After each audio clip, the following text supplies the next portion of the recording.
Hola, ¿cómo están? En el video de hoy vamos a estar trabajando sobre la gestión del estrés y el mindfulness. Hoy en día, el manejo del estrés se vuelve casi imprescindible para tener una vida ordenada y feliz. La realidad es que al estrés no podemos evitarlo, pero sí debemos ser capaces de entender cuáles son las situaciones que lo detonan en cada uno de nosotros y, más importante aún, poder detectar qué tipo de respuesta solemos tener frente al estrés. Nuestra vida diaria, tanto laboral como personal, nos presenta permanentemente situaciones que retan nuestras capacidades, tanto físicas como emocionales, y que nos llevan a experimentar tensiones que no nos permiten estar tranquilos. Pero ¿cómo llamarle a ese estado de alerta que a veces se traduce en síntomas como dolores de cabeza, falta de concentración e incluso cansancio persistente? ¿Es estrés o es ansiedad?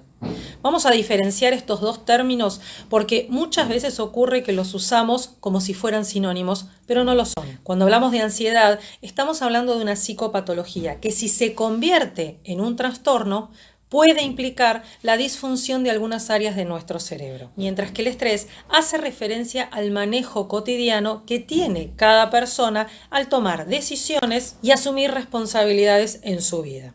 ¿Cómo podemos clasificar el estrés? Vamos a hablar de 4 categorías. La primera categoría es la temporalidad.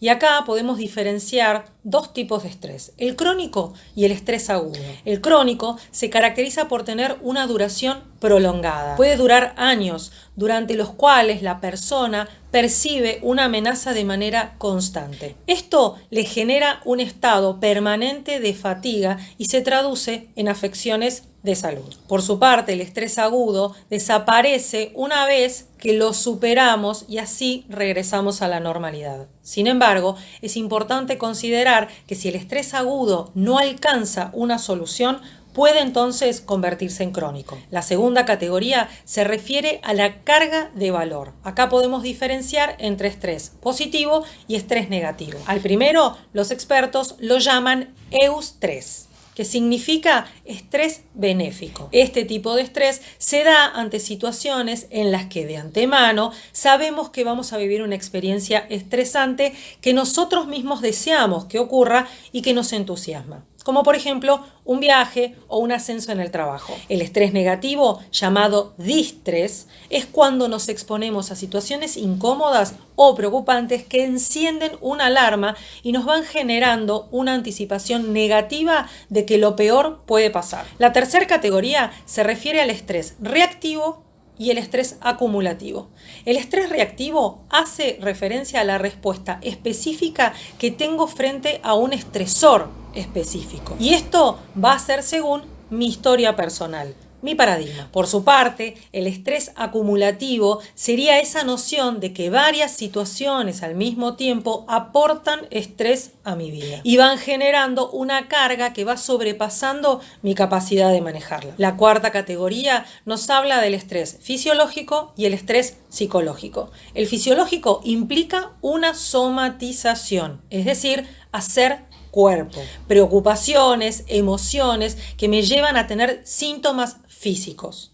El psicológico implica adicionalmente una carga cognitiva que toma de nuestro sistema interpretaciones, información que nos hace sentir amenazados en nuestro ego o en nuestra seguridad. Todas estas clasificaciones nos ayudan a ser consciente nuestro autoconocimiento y establecer un contexto que nos va a permitir manejar mucho mejor nuestro estrés. Todos tenemos diferentes reacciones cuando nos sentimos amenazados. Nuestro cuerpo está primitivamente preparado para afrontar esas amenazas, pero se resiente mucho por el desgaste que provocan las amenazas en un mundo en donde esas amenazas se volvieron más bien simbólicas que físicas. Es por esto que es muy importante poder conocer cómo opera el mecanismo fisiológico que provoca este desgaste. Conociendo la fisiología de cómo nuestro cuerpo reacciona, podemos reconocer signos de advertencia de que está emergiendo el estrés y así evitar que el daño que nos puede provocar llegue a niveles peligrosos. ¿Qué pasa fisiológicamente ante el estrés? Al recibir un estímulo amenazante, el sistema simpático manda señales al cuerpo que modifica lo que nos está pasando. Lo primero que hace es dilatar nuestras pupilas con el objeto de recibir más información visual de eso que percibo como una amenaza. Después aumentan los latidos del corazón, provocando que la sangre, que es nuestro combustible, se distribuya hacia nuestros músculos para que estén listos para actuar de manera más rápida y más fuerte. Dilata nuestros bronquios, es decir, al aumentar la necesidad de sangre en el cuerpo, se requiere mayor oxigenación. Por eso, al estar alarmados, nuestra respiración se vuelve más intensa y frecuente. Van a disminuir las contracciones estomacales e intestinales, esto es para destinar recursos a otros sistemas, mientras que disminuyen los requerimientos nutricionales de los músculos del sistema digestivo. Por esta razón, un estado de estrés prolongado puede causar estreñimiento. Otra reacción que tiene nuestro cuerpo es que estimula las glándulas suprarrenales para secretar adrenalina, noradrenalina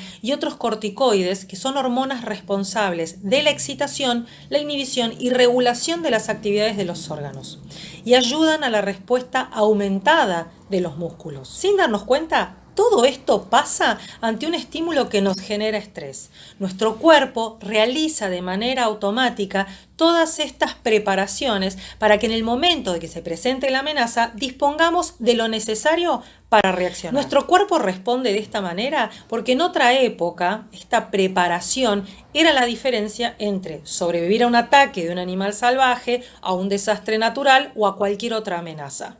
Hoy en día, nuestro sistema se prepara de la misma manera que se preparaba entonces. La reacción de nuestro cuerpo en función a la amenaza desde ese entonces no cambió. Lo que cambió es que las amenazas hoy son mucho más simbólicas que físicas. Es decir, que lo que está en riesgo es nuestro ego, nuestra seguridad o nuestra reputación, que simbólicamente son interpretadas por nuestro cuerpo como una amenaza física. Esta explicación nos lleva a entender ¿cómo hacemos para poder corrernos del estrés? Haciendo consciente cómo reacciona nuestro cuerpo ante estas amenazas simbólicas que responden a una acumulación de interpretaciones amenazantes, podemos identificar esas reacciones corporales y controlarlas. Cada uno de nosotros tiene un estilo particular de afrontar las amenazas y dependiendo de qué tan conscientes estemos a la hora de que emerjan estas reacciones de nuestro cuerpo, como adultos podemos empezar a ver estas reacciones y poder empezar a controlarlas desde un lugar mucho más consciente. Cuando no logramos hacer este proceso consciente,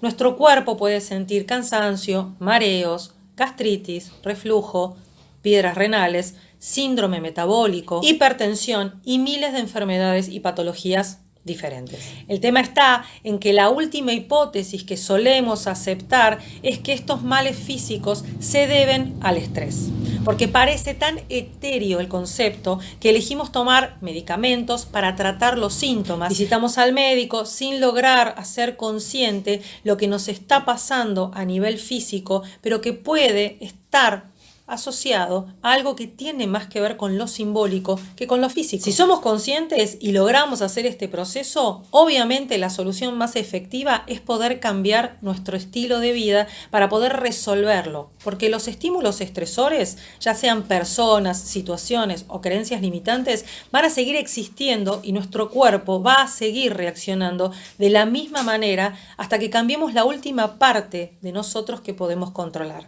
que es nuestra mente. El gran dilema de si somos dueños de nuestros pensamientos o si nuestros pensamientos son dueños de nosotros es un punto esencial de nuestro entrenamiento del manejo del estrés. Y para esto es crucial controlar nuestra mente. ¿Pero cómo controlamos nuestra mente? Desarrollando la conciencia del momento presente, el mindfulness, el disfrutar de aquí y ahora. Esto implica tener todos los sentidos puestos en la experiencia del momento presente y esto requiere de mucha práctica, pero es tremendamente útil para que no nos agobien los pensamientos del pasado ni las expectativas del futuro. Implica estar absolutamente absortos disfrutando este momento.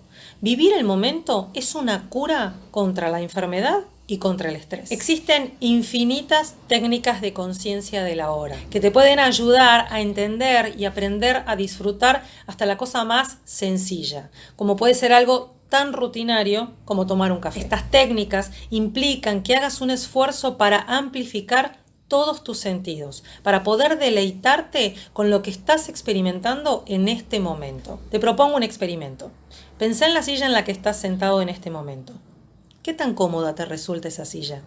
¿Qué postura es la ideal para relajarte? Sumergite en la experiencia de disfrutar lo que estás experimentando con los sentidos, porque la forma de lograrlo es decidir querer hacerlo. Las herramientas de relajación y manejo del estrés nos llevan a esto del mindfulness, como lo concibe su creador Jon Kabat-Zinn, que es un psicólogo que, respaldado en su investigación, creó un programa de reducción del estrés tras estudiar técnicas orientales de conciencia plena y de meditación. La práctica del mindfulness tiene 7 principios que tenemos que tener en cuenta para poder practicarla. El primer principio es crucial y dice que el estado de la mente debe estar libre de juicios.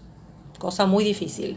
Toma conciencia de cuándo sos crítico con vos mismo, con los demás y con tu entorno. Esto te va a ayudar muchísimo a correrte de ese lugar de juez, del entorno y de vos mismo para poder fluir en un aspecto mucho más liberado. El segundo principio es que desarrolles una mente de principiante. Yo siempre les digo que me considero una eterna aprendiz y es por esto. Tengan la apertura a nuevas posibilidades, entendiendo que no necesitamos tener todas las respuestas. El tercer principio es la paciencia. Deja que las cosas se desarrollen en su tiempo sin apurarlas. Esto nos cuesta mucho. El cuarto principio es la confianza. Como primera medida, la confianza en vos mismo.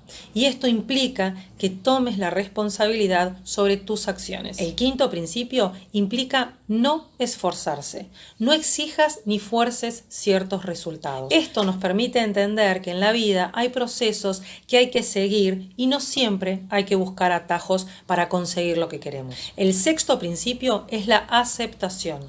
Aceptar las cosas tal y como son en el momento sin querer cambiarlas o negarlas. El séptimo y último principio es ceder. Esto es abrirse a la posibilidad de dejar ir las cosas, ideas o personas que te alejen de la conciencia de este momento. Trata de identificar cuál de estos principios ocurre más naturalmente como tu reacción ante ciertos sucesos y cuál de estos va a requerir de mayor concientización de tu parte para incorporarlo a tu filosofía de vida. Para esto va a ser fundamental uno de los elementos de la inteligencia emocional, que es la autoobservación.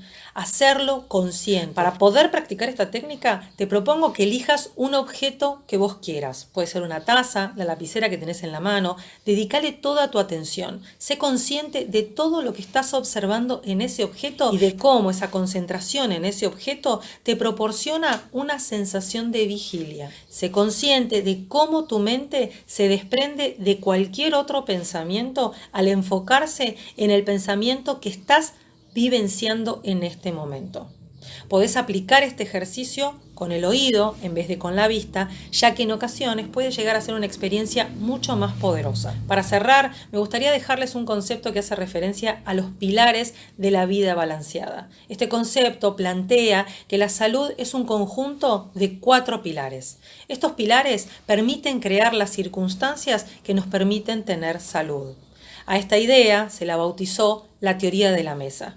Esta es una propuesta de salud integral que busca tomar lo mejor de la medicina occidental y la medicina oriental. El primer pilar o pata de esta mesa es el cuerpo. Es esto a lo que la mayoría de los médicos le prestan el 100% de la atención porque creen que el sustrato físico es el inicio y el fin de todas las enfermedades. Pero para muchos especialistas de diferentes disciplinas, incluso para muchos médicos, esto no es así. El segundo pilar que determina nuestra salud es la alimentación. Todos escuchamos alguna vez la frase que dice somos lo que comemos. Y esto es una gran verdad. La tercera pata son los hábitos y la actividad física.